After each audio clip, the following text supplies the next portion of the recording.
I was 6, my biological mom was actually shot and killed. I think I stopped therapy right before middle school. Did you have a moment where you're like, damn, like was there ever a moment you got burnt or something? I go to the league and he's always hitting me up, calling me, and that's good enough for me.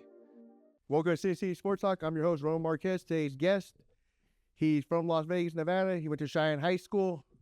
He went to Cal Berkeley University. He was 7th round draft pick in the 2012 NFL draft with the Carolina Panthers, played for the Dolphins, played for the Cardinals, and also played, who was the other team he played? 49ers. The 49ers. Our guy, DJ Campbell, and my other host, Jelani Fuquay. How you doing today? Welcome to the show, man. It's a long time coming. Man, I was actually looking at the messages. I was like, man, this is almost a year and a half in the making. Bro, you big time, man. You big time. I heard winning state championships, man. It's hard to get hold of. Year and a half for you, but we've been trying to get people on for like 6-7 years.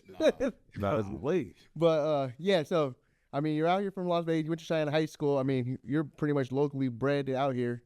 Let's tell us about your upbringing a little bit from out here. Yeah, man. So, born and raised here in Vegas. I tell everybody, I consider myself a West Side baby.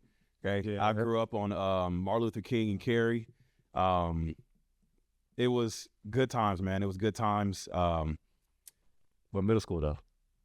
I started off at West Middle. All right, they in the West Side. I started off at West Middle School, then Sedway opened up 7th grade, so went to Sedway. Started at West though. I was actually, for the most part, I was raised by my aunt and uncle. Because when I was 6, my biological mom was actually shot and killed on Martin Luther King and Gowan. Uncle was involved, dad was involved. Long story short, a lot of infidelity on dad's part. Mom and dad had like their issues. So then eventually they split. And then I just remember seeing there was an argument one morning. I remember seeing mom drive off in the car, dad and uncle drove off in the car behind them. And then next thing you know, aunt comes back to the house and says that my mom passed.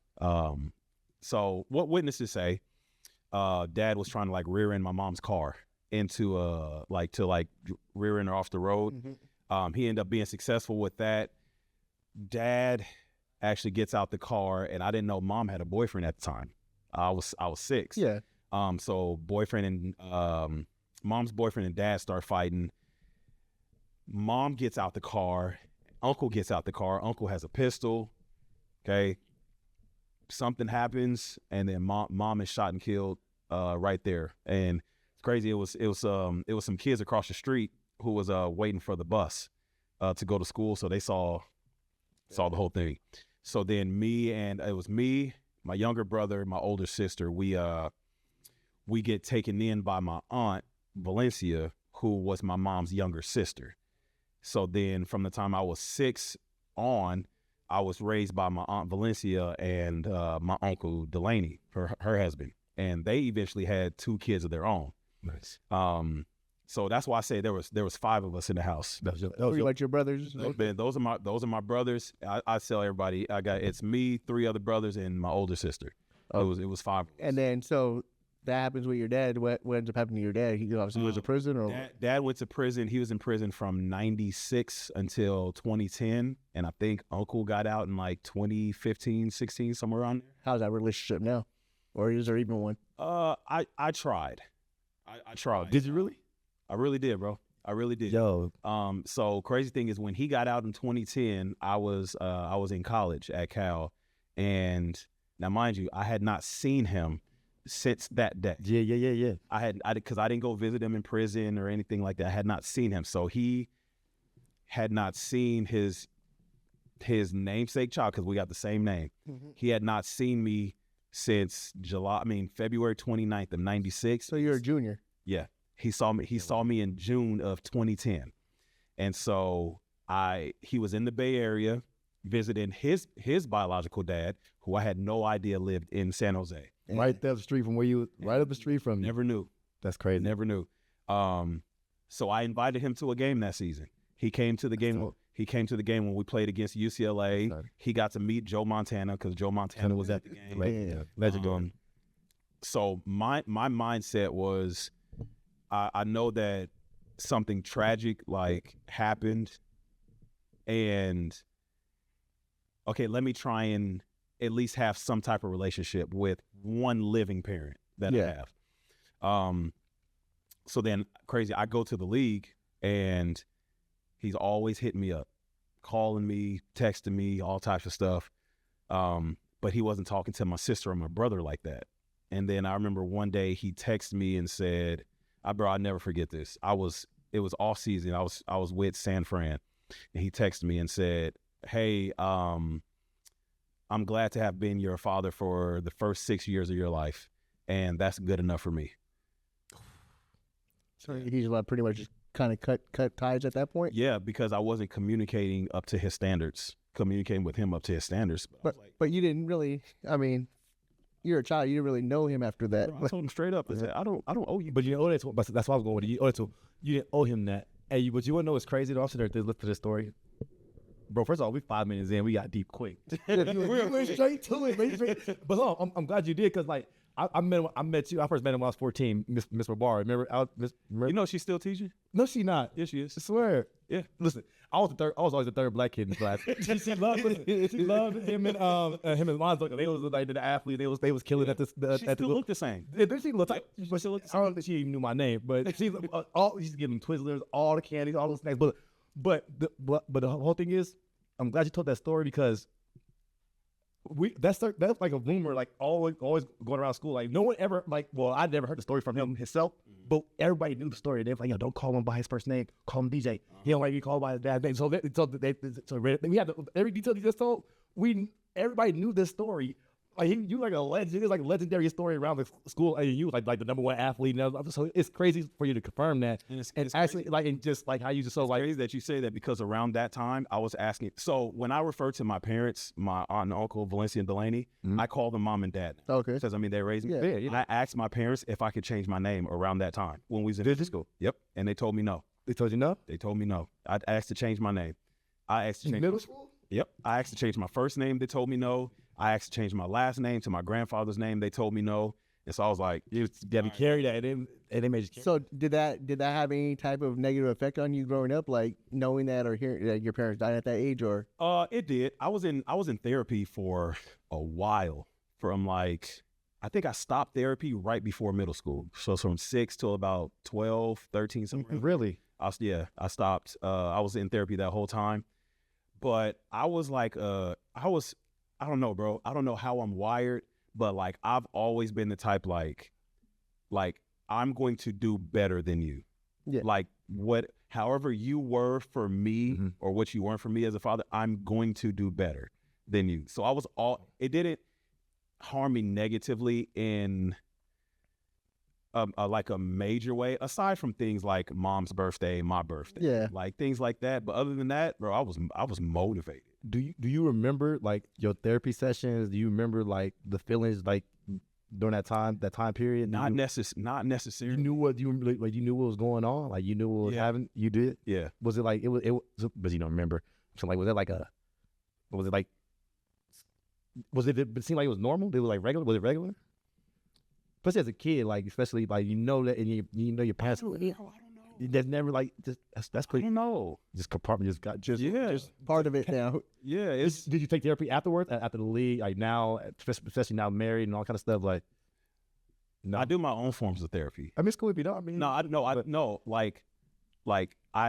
talk, and I don't. If you need to talk, or if I need to talk, my wife is my rock. I could talk to my wife about everything. I got the other podcast with my boys, David, Deshaun, Snugg, and them, Not Your Average podcast. Let me put the shout out. But I have my community who I can talk to, and that's my therapy. Okay.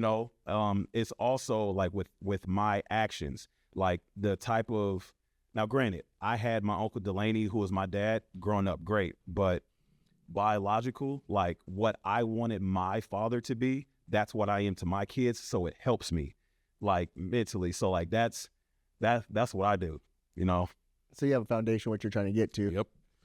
Did your uncle was the one put you into sports? No, it was actually my aunt. Bro, my aunt she was a beast.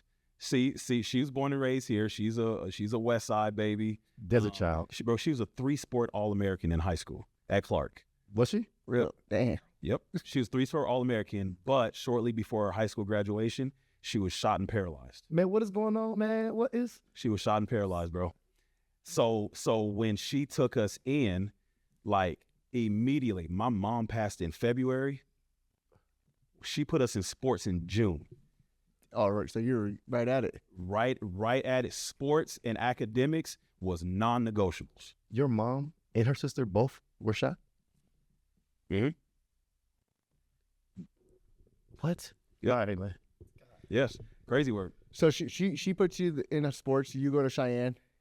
At what point do you realize like you can get to college? Like, did you realize you were good enough to play at the next level, or was that even a doubt in your mind to even play? I knew I was good. And I was like this in high school, and then I was like this in college as well. I never really looked to the next level until it was brought to my attention. So like some people are always like, man, I got to make it to the league. I got to make it to college. I legit played for the love of the game. But you played in high school. You were saying you played quarterback. Mm-hmm. So how do you get from playing quarterback to even? Because I love the game, but I studied. So when I moved to safety my sophomore year, because I was a quarterback my whole life, I knew what I knew what everybody wanted to do. So we go back. So you when you were playing quarterback up in at Cheyenne, you played. You was a 3-year starter, right? Mm-hmm. When did you start getting recruited by Cal? Like, when did they start looking for you? And then End of my junior year. yeah, and then they came straight to you your junior year and recruited you as a safety. Mm-hmm. Everybody. So, but they even though you're playing quarterback, they told you like, you're not gonna play quarterback. We don't want you for that. We want you for something else. Because I started. So sophomore year, I started at safety only. I only played defense because we had Quentin Carter, who was at quarterback. Then the next year, Quentin's senior year, I moved back to quarterback, but I played quarterback and safety. So me and Quentin were the safeties. Damn, two NFL players. Yeah. There was no. So you had both of us. You had both of us at safety. And then Quentin graduated, and then I was the quarterback and safety still. But that's where all of my recruiting took off, was going into senior year, because I was going to like the rivals camps. What other top colleges did you have looking at you at that time? Arizona State. Who else was it? Arizona State, Utah. So basically all out of the West Coast schools. Yeah. Michigan offered. Michigan offered, and then I didn't hear from them again. And I was hot because That's where he's gonna go. Man, Well, if they offered, why couldn't you just go? Like, or they just Good question. There was no more communication. they just cut off ties. Yeah, They probably got what they wanted, and Yeah, I don't know what happened. And then it ended up that their first game of the season was when they lost to Appalachian State. Lloyd Carr. Yeah. Boy, I was happy. Boy, I was so happy. That was I was like, man, that's what y'all get. That would have been my first In the game. big house, they lost in the big house. 109,000 fans. that was heard everywhere. Goodness. Yeah, but That was popping. No, it was cool. But Cheyenne, man, when I say Cheyenne helped mold me and into the man that I am, I didn't realize how much love that I had for Cheyenne until so now I'm on the I'm one of 5 who are on the Cheyenne Hall of Fame panel for the athletics. For real? Yeah, so it's me. It's me, 2 of my coaches, and then 2 other former players. We're the panel who votes for the Cheyenne Hall of Fame. Damn. Who votes to get in. All sports? All sports. Bro, I did not realize Cheyenne had some dudes back in the day. We had so many athletes back Some in of the the day. biggest athletes. Especially from that time period. David Peoples. Yeah. David He Peoples. passed. Yep. Yeah, he passed for UNLV. Yep.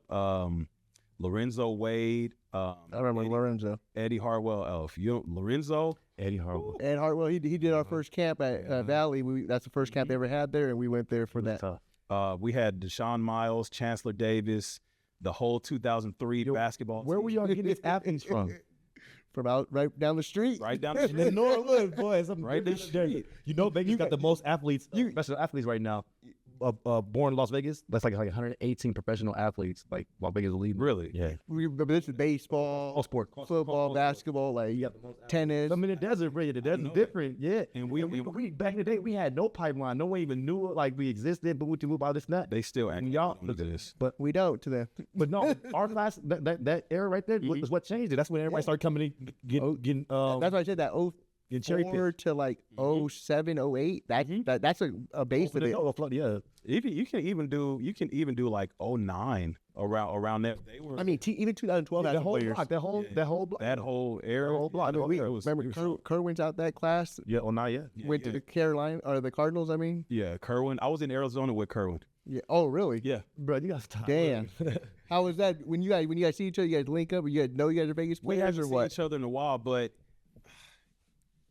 where did I see Kerwin? I saw Kerwin somewhere before I even signed with Arizona, and he came up to me. He's like, "Yo, my name's Kerwin, blah blah blah," because I'm older. Yeah, yeah. So Did he know you were from Vegas? At the yeah, time? Oh, okay. so he knew me, but so my senior year of high school was his freshman year. So I never really crossed paths with him, but you know, if you're from Vegas and you see somebody who's older than you, like, hey man, I'm a big fan of yours, blah blah blah. Yeah. I used to watch you growing up, like it was like one of those. Yeah, he was special too. Yeah. Yeah, he was special too. Yeah, he was. He I was mean, he had a grind to him. yeah, we I see like everybody though, every story, because you guys are 7th round draft picks, 5th, like you guys are deep in the draft. So a lot of your guys' stuff comes from grinding all the way to the top.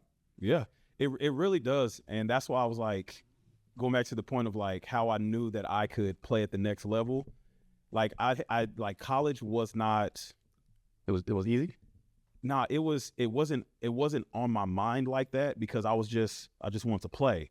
So I remember one day it was junior year. I'm actually headed to basketball practice, and my head coach at the time, Coach Anthony, he was walking past me, and he said, "Hey, you got a letter from blah blah blah on the file cabinet." So when we got letters back in the day, Coach Anthony used to just put them on the file cabinet. So we would go into the PE office, sort through all the letters. Okay, this is mine, and then keep it pushing. But I didn't hear who he said the letter was from. And so one of my teammates was like, "Oh, bro, you gonna go? You gonna go?" I'm like, I didn't even hear what he said. So I went in the locker room and I saw it, and it was from Michigan. That was the first letter I ever got was from Michigan. I'm like, dang. The big is the big. Like that's how you know. Like That was the first letter I ever got was Michigan. And so my boys was like, "Oh man, you gonna make it to the league." And I'm like, He said, yeah. to college. if Michigan come in, if Michigan call in, you going to the league. but I didn't register. Yeah. it didn't register. I didn't think about it. Like I was just trying to play. So then senior year comes and I didn't have any offers to start like the first like few games. I didn't have offers. But after that third game, everything was like this. I think, to be honest, I think the third game was Valley. It was. Yeah. We played, So- we so played we- early in the season. So we got you your scholarships.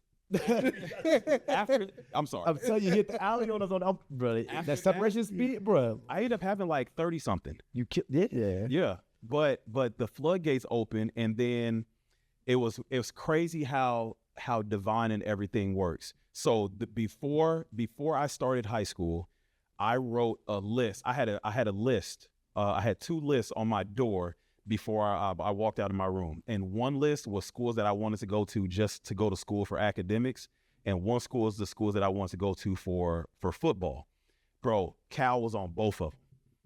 Oh, so that was you. You're going there. That's how you pick That's how so it was that it was signs come in threes. So it was that they were on both lists. It was the scholarship offer that they ended up giving me. And then it was a conversation I had with my grandfather who he passed like 2.5 years ago. I'm not sorry. But my grandfather was the jokester of all jokesters. Like there was not a serious bone in his body. Like if I went to give my grandma a hug, kiss, he would go like, "Get your hands off my wife." Like he was that type. Like you'll walk, like when you walk past my grandfather, you kinda like do one of these because he gonna punch you in the chest. Way too much. Yeah, he does that. And so, but I remember telling him that I was telling him like all the colleges that was recruiting me. And so I told him that Berkeley was recruiting me, and he like perked up, and I was like, "Oh, okay." So he told me about the history of Berkeley, academics, like, you know, how it was in the civil rights movement and blah, blah, all this other stuff. And so for me, I was like, this is the first time that he was serious about anything. And I told my parents, I said, "Hey, if Cal offers, I'm going."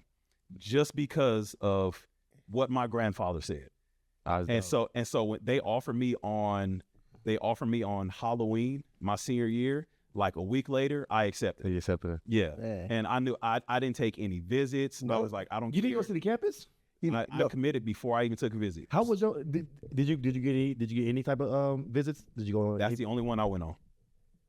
Cal? Yep. So you wasn't even like getting. Nope. And yeah, all I could have visited Arizona State, Utah, Fresno State. Nothing. I was locked in. I was like, nope. It is what it is. I think Cal was hot at that time. Deshaun Jackson, Jug, Marshawn Lynch, Aaron Rodgers at that time. Around that time, like Devon Best. Do you play with me? So that was my recruiting class. Devon Best came in. Javed Best. Yeah, it was me, Javed Best, Shane Vereen, Cam Jordan. Cam Jordan's still playing, right? Yeah. Yeah, I just went to his game like 3 weeks ago. Keenan Allen. Keenan came 3 years later. 3 years later. Yeah, Keenan came 3 years later. Y'all was putting in. Y'all had some in the league. Y'all was putting them in the league. But you always so that's funny. What laws of attraction? You always been around some good coaching. Cheyenne, that's a great program. Built you, helped you get to where you got to go. You went to Cal Berkeley. How was your like your time at Cal? Like from your first. I loved it. I loved it. Did you come in like you knew gonna be playing a first team? Did you have to work? Like was a lot of competition? Back to the bottom. How did you How was freshman year? I had never been on the bottom. That's what it was. I had never been on the bottom. So coming in, but I had to learn a lot. Was it hard? Was it catching up? It was hard because like the defensive scheme and stuff that we ran in high school was very basic. It was about just whoop this dude. Like I don't care about what else happened. Yeah. But then when you get to that level, like it's very detailed, meticulous. Bro, I had to learn how to get in the right stance. I had to learn how to backpedal correctly. Like I didn't know how to read this, do that. Like I had to learn. They ain't even teaching backpedaling no more in some programs. They don't, yeah. But I tell my football players at Centennial, like, bro, I didn't know how to T-step plant until I got to college. And they were like, what? And I'm like, yeah. So I had to learn a lot when I got there. And so it was a lot of adversity because, like, I was back to the bottom. Well, not back to the bottom, but I had never been at the bottom. Unfamiliar. Yeah, I was unfamiliar. One of my favorite cousins literally got shot and killed 3 days after I moved out there. But it was like a police shooting or whatever, involved shooting. I couldn't go to the funeral, so I'm dealing with that. I'm dealing with the rigors of Berkeley and school. I'm dealing with football, like being away from, bro, it was a lot. The police shot your cousin? Yeah, that's a whole nother. I know, but golly. But it was an experience that I truly needed. You know what I'm saying? Like to be away from home, be in the Bay Area. It was a complete culture shock. Like going from the fast-paced life of Vegas and everything's open 24 hours. People don't realize how fast, man. And even as kids, you grow up in that, so it's all you fast. You moving, so yeah, so it's hard to adjust to any other like city. When you go to those cities, the slow pace, everything closes at certain amount of time. Closing at 10 o'clock. Yeah. And can't go get nothing. In Berkeley, in the city of Berkeley, there's no fast food restaurants. Ooh. Yeah. You have to learn how to. So if you hit a McDonald's or the Jack in the Box we used to go to all the time, like that was open, oh, you were in Oakland. That's how it was. But to be able to maneuver around that and dang, like I don't have money to eat right now. So like how I'm gonna save up this and this and this. Like, and like I said, I'm wired different, bro. Like I wouldn't hit my parents up for money. Like I was like, no, I'm gonna figure this out. This is a test. And so, bro, that was me all the time. You didn't have no booster? No. It's all good now. I mean, it's all. No. It's all good. You didn't have a booster? No. Nothing. No. So what were you doing there to make it happen then? So there was 2 straight summers where I literally, me and my roommate did not have money to eat dinner. So we would eat breakfast at the stadium. We would eat lunch like on campus. For dinner, we either would stock up on food from the stadium or we had one of our homegirls who she cooked dinner every night. She was like, y'all come to my house every night for dinner. Sure. And so we would walk down the street to her house, eat dinner, do whatever we needed to, and then go back home. So y'all didn't have like limited access to the limited. Nope. What? Y'all got after lunch y'all on your own?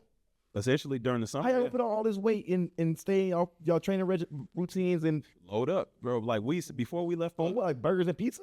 whatever they have. Carbs. Load up on He said protein stadium, shakes. stadium food ain't nothing but chicken fingers. Like Not ours. that's the worst part of the Cow. that ain't even- that ain't even- We were solid, but like before we was leaving, we loading up our backpack with Gatorades and Oh, so yeah, muscle yeah, milks they're and all right all then. types of stuff. Like we would do that. But he said Gatorade muscle, but there ain't no. I mean, that protein shake. All right. I mean, you made it work. Potatoes but- at, man. What a we- steak at it. We made it work, but like that was after we ate breakfast, after we ate lunch. But you also got to think there's NCAA rules about this. Yeah, Cal take Berkeley. anything. Yeah, but Cal wasn't Oregon. It wasn't SC. It wasn't UCLA. It wasn't Washington, where the cash flow, the Oakland, yeah. money, Oakland, yeah. you got to think we're a high academic school. Public. Yeah, we're a high academic school. So the money that Oregon has, Cal don't have that money. The dorms, like, that's super nice, and we didn't have all that because we were a high academic institution. So Got you. So you go there. I mean, how's your experience at Cal? Great experience, obviously. You get picked up. I mean, you get drafted. But at what point did you realize, like, we are going to the draft? And did you get an agent? They told you, like, hey, you are going to. Did you think you were going to go lower than what you really did? So I had so what really sparked it was, so I joined my frat in 2010, Kappa Alpha Psi. Joined my frat in 2010. One of my frat brothers was a scout for the Kansas City Chiefs. And so he used to communicate with me all the time because he played football at Cal as well. And so we're always communicating. So he was kind of giving me the inside scoop on what he's hearing from this scout and this person, this person. And so just to go back, tie it into, I just played for the love of the game, just like I was in high school, where I was just like, man, I just want to play. Mhm. And then next thing you know, college was throwing at me. Same thing with the NFL. You got to think, I only started 1 year in college. Damn. I only started 1 year. So I redshirted my first year. My second year, which was my redshirt freshman year, the first 2 games, I didn't even travel. And I only played special teams. Why didn't you travel? Numbers wasn't in part of the depth chart game plan like that. Wait, so they do that to players? Yep. Wait, so you can be on scholarship and not go to the game? Yep. This during your redshirt season or just period? No, after. This is after. So my redshirt year was the first year, and then the second year was called my redshirt freshman year. So technically my sophomore year, Yeah. I was straight special teams. Then my junior year, I was special teams again. I got special teams like player of the year my junior year, my third year. And then my fourth year, which was technically my junior year on the field, I got more playing time because now I'm higher on the depth chart. I'm really pushing like the dude who's start ahead of me. But my defense coordinator was like, I have to get you on the field because you're smart, you're doing everything you need to, blah, blah, blah, and this. He's like, I have to put you on the field. So I'm all of 6 foot, 195 pounds, and I'm starting at dime linebacker. I'm playing nickel. I'm playing free safety. I'm playing strong safety. I'm still on all the special teams. Like, I'm making myself, special teams. I'm making myself like Available. Valuable. Like yeah. my value was up here just because I can do everything. Everything, yep. And then going into my senior year, I'm like, I'm finally the starter. I just want to relish this opportunity to be a starter. That's it. You was killing. And then, so, because I started that season off as an unranked safety. Nobody knew who I was because I wasn't a multi-year starter or nothing like that. Well, as the season progresses, I'm talking to my frat brother, Andre, and Dre was like, hey, your draft status is going up. It's going up. And I'm like, really? So when my season ended, you know, we go through the draft and all the agents are starting to come at you and like want your be your agent and stuff. But on draft day, because I killed it at my pro day. Draft day, I was the 8th ranked safety in the draft. Whoa. That's What was pretty your damn good. What was your numbers at your pro day? I measured in at 6 foot and 3/4, 205 pounds. I ran 4.51 in the pouring rain, and I pulled my hamstring after 15 yards and kept running. And hit the buffalo. Damn. I hit 4.5. My vertical was 38.5, and then I benched 225 22 times. Damn. So what were some things that scouts said about you that were true and negative or wrong about you? I was a sure tackler. I did not miss tackles. Okay. I So didn't miss tackles. I was very intuitive because I played quarterback. So I knew like pre-snap, like, yep, this is about to happen. This is about to happen. Hey, watch this. I knew all of that. And because I was so good on special teams, that gave me more value in the draft. Because if I don't come in as a safety, hey, he going to be on special teams. Yeah. They say the special team coaches makes the best coaches because they have to coach everybody. You got to coach everybody. You got to coach receivers, corners, safeties, D-line, O-line, You got to manage personalities, type of mentality styles.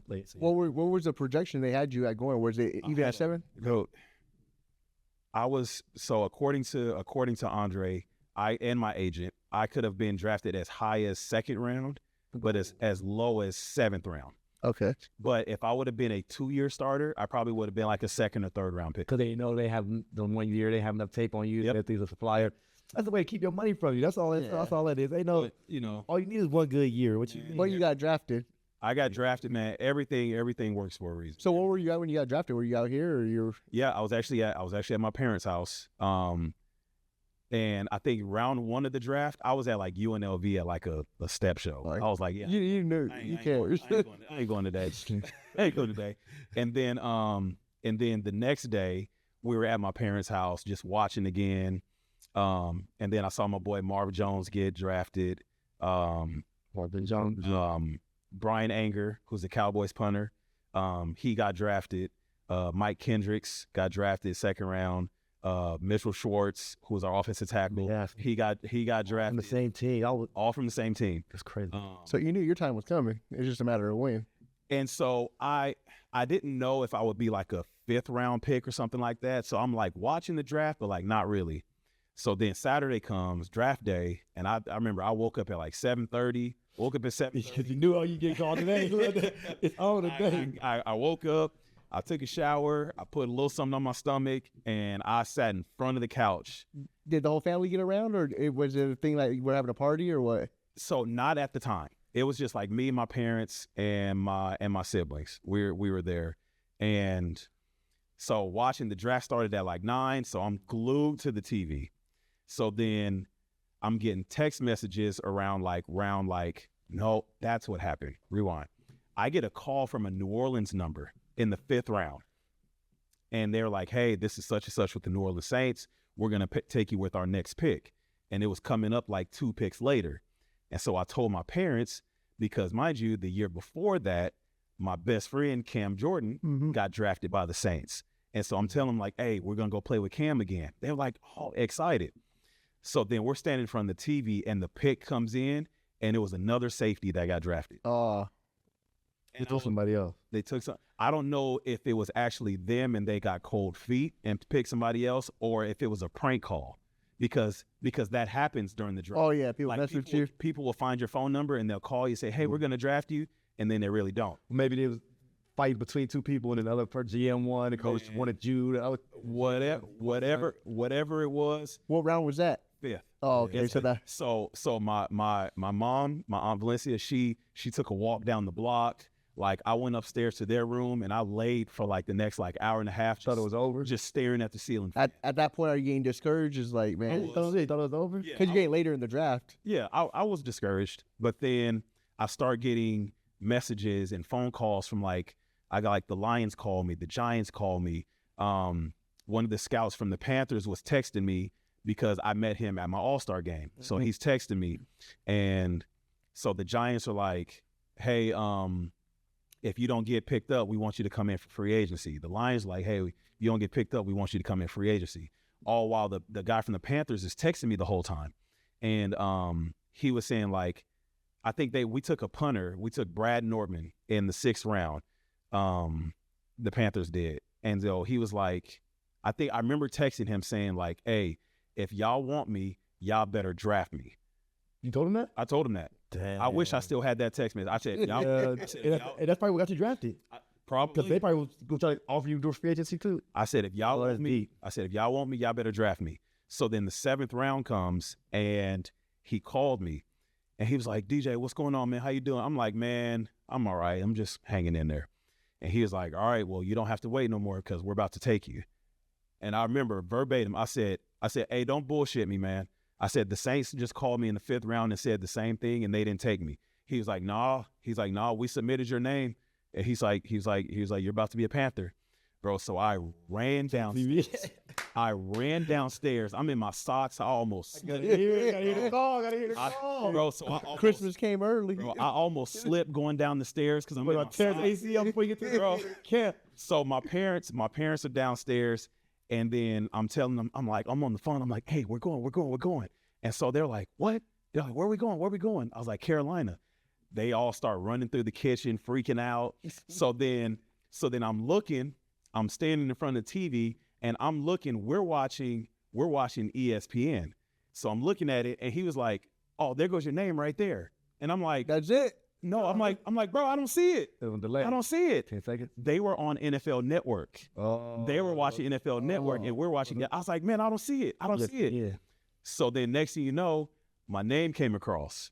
Bro. Man, when I say joy, bro, I say joy. So then I get on the phone with, crying, didn't you? not till I got off. So I get off the phone. So I'm done talking with him. I talked to Coach Rivera. I talked to Marty Herney, who was the general manager at the time. So then when I get off the phone with them, bro, I just walk to the corner. I put my face in the corner. I just cry. There's a sense of relief, like I did. That's probably No, the first person I thought about was my mom, and my mom couldn't be. Why you do that, man? The first person I thought about was my mom, and I'm like, dang, she couldn't be here. Yeah. And so after that, then like all the radio interviews come. Then my whole family came over, cousins, uncles, Dang. aunties, grandparents, friends. Everybody came over like that. And so I'm Pulled up on you. pulled up. They're bringing food. They're bringing They were waiting. man. They're bringing everything, bro. One of my homegirls that I went to college with, she was in London, and when I got drafted, She flew. she called me from London, and she was ecstatic. But 15-hour difference, ain't it? It's 12? it's different. She waited up So to they're see waiting, if I got- yeah. it's to see if I got drafted. It's love. So then like all my people are there, man, and like Eddie and them call me. Eddie found them. They all call me. I like my cousins. I'm getting champagne baths. And all that stuff. But man, it was a sense of relief, but it was one of those like bittersweet. Like I wish moms was here, Right. Yeah. you know. But Did you feel like a goal was accomplished? Because from what Yeah. from talking to you, because like your mindset wasn't on NFL, and then until like your senior year, and then you found like, okay, I have a chance, and then you actually do it happen. Do you think because like it's something that you weren't looking at, and then it came because of like what was that like? What was that like? I guess I'm saying like what was that feeling like? Knowing like it just. It happened like it happened. If you wanted something that you didn't work towards, like it wasn't always there, but it happened for you. I think that was probably at the time that was the biggest accomplishment that I had, because I felt like, and I still feel like it to this day, like anything that I truly set my mind to, like when I work at it, bro, I get it. And that's why like if I don't get it, it's like foreign to me. So remember I had those two lists. Mm-hmm. And one of my schools, I did it. I graduated high school with honors. I got a bachelor's degree from the #1 public school in the world. Like I got drafted to the NFL. Like whatever I say I want to do, bro, like I did it. And so for me, it was like one of those, like when you can put your mind to it, bro, you can do whatever. And so it was like another thing checked off the box. But this check was. This was A big one. It was a big check. You got the lottery ticket.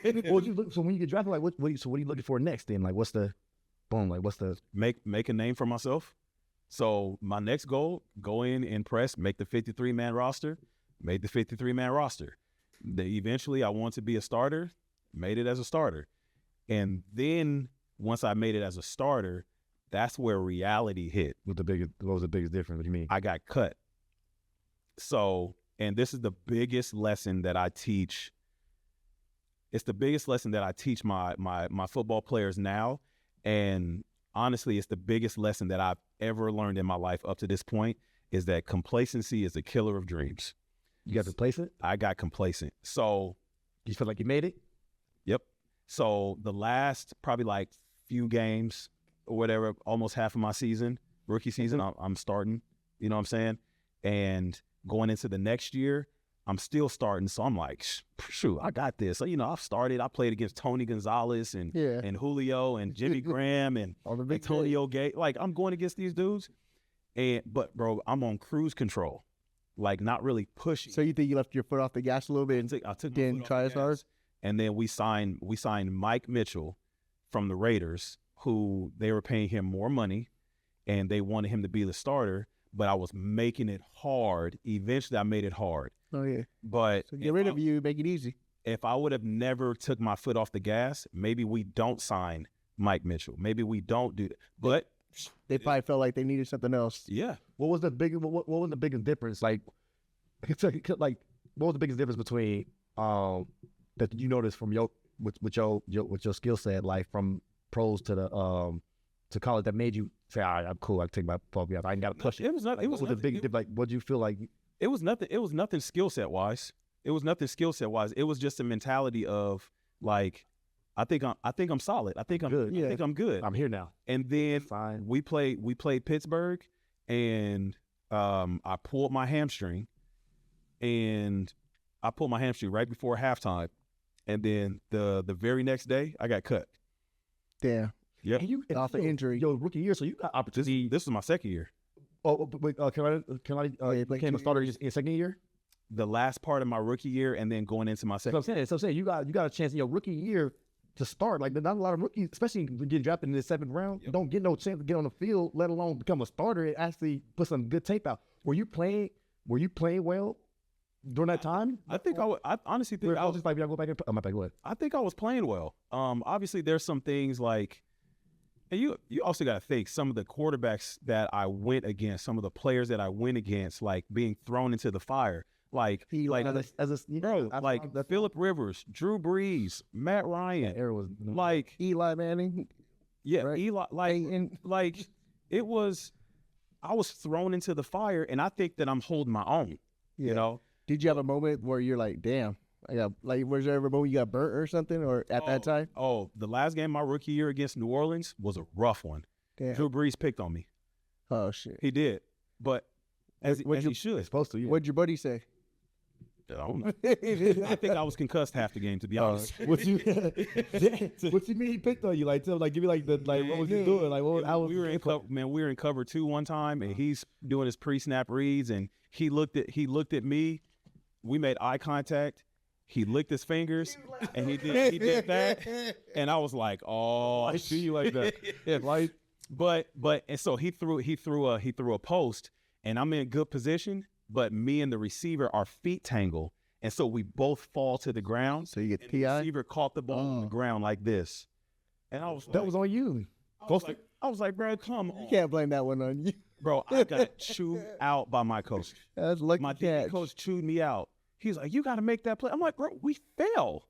Our feet got tangled. He literally, it's a picture of it online. He's on the I know ground. I said it. That's an iconic picture. That's an iconic picture. I know that picture. He's on the ground like this. Yeah, I know exactly what you're talking about. Yeah. But I know that was you though. Yep. Yeah, that was me. You viral, bro. Yeah. That was me. So what's the difference between because you're obviously a 7th round draft pick, you're later in the draft, being that draft pick and being a free agent. Like obviously you get drafted, but neither one of you guys are really getting guaranteed caps. That's it. That's about it. That's about it. Quicker track to free agency. When you sign as a free agent, whether you get drafted, because drafted you get locked in as you're on a certain certain type of length of deal. So you sign for 5th round and up. Nothing is guaranteed. That's what I was saying. You sign for like 2 years, and then as a regular free agent, you can go sign in 1 year and get to your money quicker. Essentially, so your contract is 4. If you're a 1st or 2nd round pick, it's a 5th year option. Right. But like I said, nothing's guaranteed because I didn't even last 2 full seasons in Carolina before I got cut. They gave you 4. Yeah, that was the basic. That was the standard. But don't you want to become it's better to come in as a free agent so you can sign a 2 and get your money quick. In a sense, because you get to pick where you choose one to go. Yeah, exactly. That's why I'm mad with it. Well, other than that, it's kind of the same. Yeah, but you said you had a 4-year deal, but that 4-year deal, they ended it. So not guaranteed. Yeah, so you don't. So anybody can get cut at any given time, and you lose. Yep. So do you get that money, or you're done? Nobody pays it out or anything? Nope. So what's the point of the contract? I don't know.